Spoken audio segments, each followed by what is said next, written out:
goes and watches Olympus Is Falling and believes all this and really thinks you're a hero. G.I. Joe, great American hero. Yo, Joe.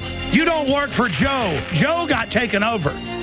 The G.I. Joe command base is run by Cobra. Do you understand that? And I use a child analogy to get through to you because that's your main programming template in North America. They're on record with that.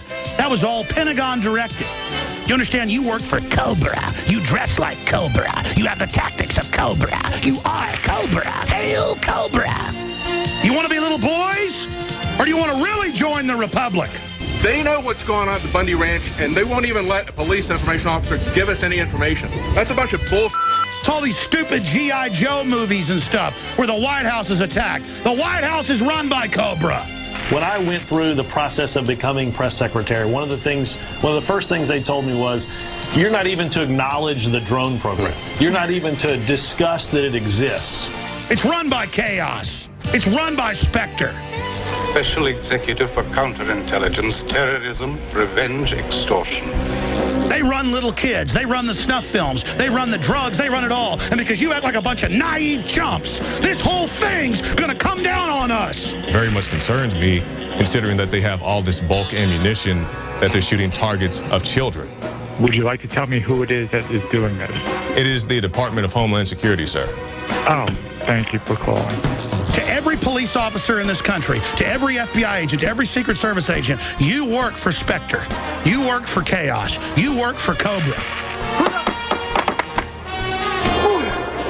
How do they get power? They stage a terror attack using Spectre, using Cobra. Go f*** yourself.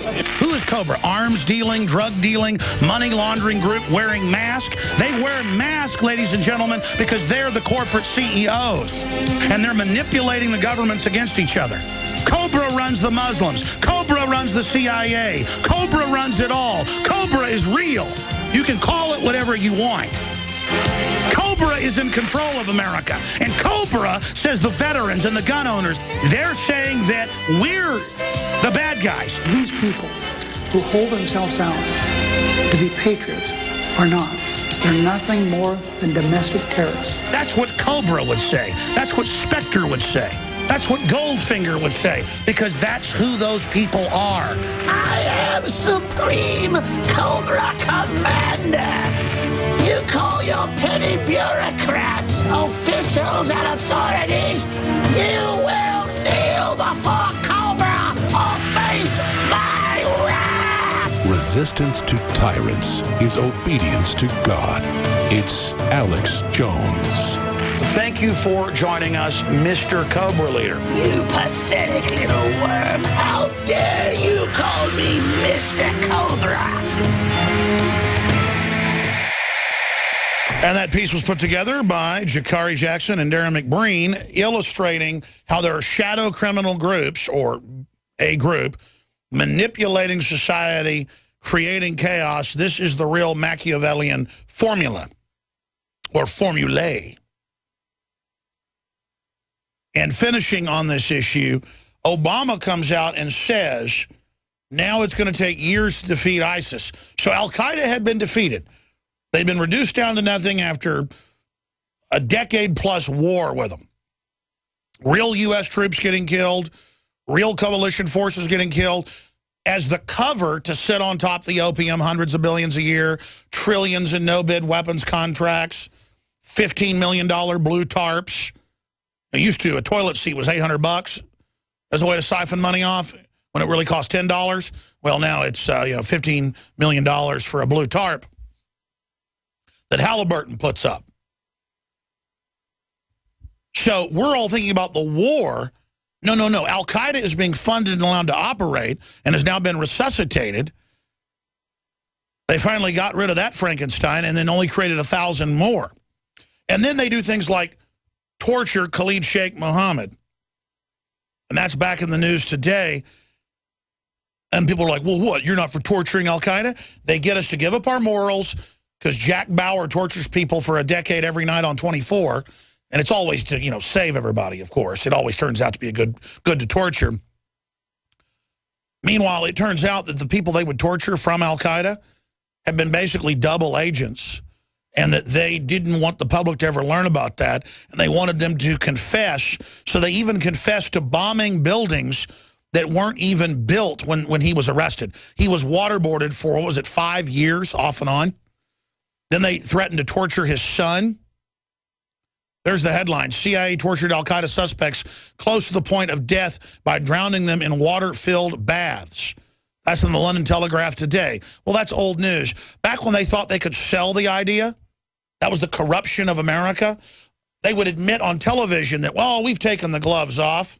We're working on the dark side. We're torturing these people. When all they were doing was torturing people that knew too much, or torturing people they needed to then confess so they could sell a fake narrative of 9/11. We attacked Iraq when 15 of the hijackers came from Saudi Arabia. So see how easy it is to understand what happened on 9/11 13 years later, this Thursday, when we see al-Qaeda openly armed in Syria for 4 years. They were the only major fighting force. It's Saudi Arabia. It's jihadi. They want to kill the Shiite Alawite government, Christian coalition government. They want to go in there and kill everyone. I mean, the inner Muslim fighting is 10 times even the dislike of Israel or Christians. It is so intense. And who's the main driver? The radical Shiites in Saudi Arabia, the radical Sunnis in Saudi Arabia, who are dedicated to hunting down even moderate Shiites and killing them. And because this is somewhat of a complex issue, the public can't grasp it, and the government and the system knows it. I just mixed the two up, trying to describe it. If American men knew as much about the world and religions and geopolitical systems as they knew about the defensive line of the Dallas Cowboys or the UT Longhorns or the LSU Tigers, we would be in a free country and the system couldn't get away with this. But it thinks we're so dumb that it's even come out that in Iraq, in Turkey, in northern Israel, in Jordan, in Qatar, our government, the British government, the French government, our commandos trained and armed the cadres to then go create brigades after brigades, more than 40 brigades. Some estimates are that high, of al-Qaeda, to then have them organize and invade Syria and now turn back around and invade Iraq to create that new al-Qaeda-sponsored base. And they only bomb them when the public learns about it.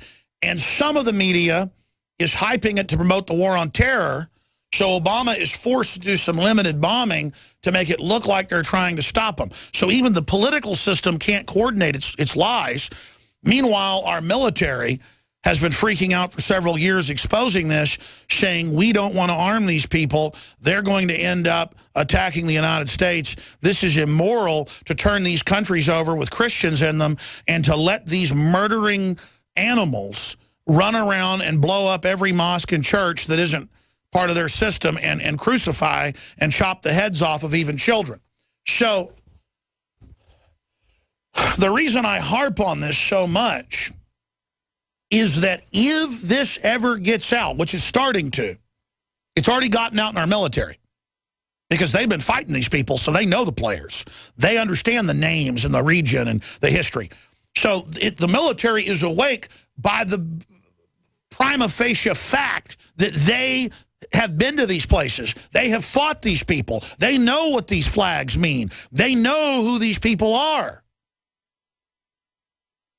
So the military is just freaking out right now, giving arms, weapons, impads to these folks, and now the facade is collapsing, and I don't know what the establishment is going to do, because as it comes out that Al-Qaeda, IS, is being run out of Washington, D.C., and run out of NATO headquarters in Europe, as that comes out, and that Israel is working with them, that's come out in the Israeli papers. As all of that comes out, we're all having a moral debate now. Are we going to openly support Al-Qaeda?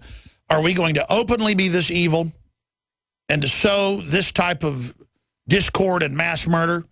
Because if we don't speak out against it, if we don't say no to it, we're part of it. So now Rand Paul has come out and said that he supports airstrikes on ISIS. And I, in spirit, agree with that, but you can't come out and say that without pointing out that our government helped arm them, which Rand Paul did as well. And that's why I support what he's saying.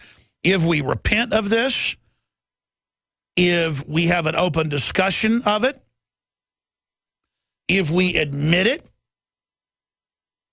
and then destroy it, that would be this country taking a moral course. But they don't want to do that. They're going to let ISIS, known as Al-Qaeda in Iraq previously, take over the entire Middle East, Africa, you name it.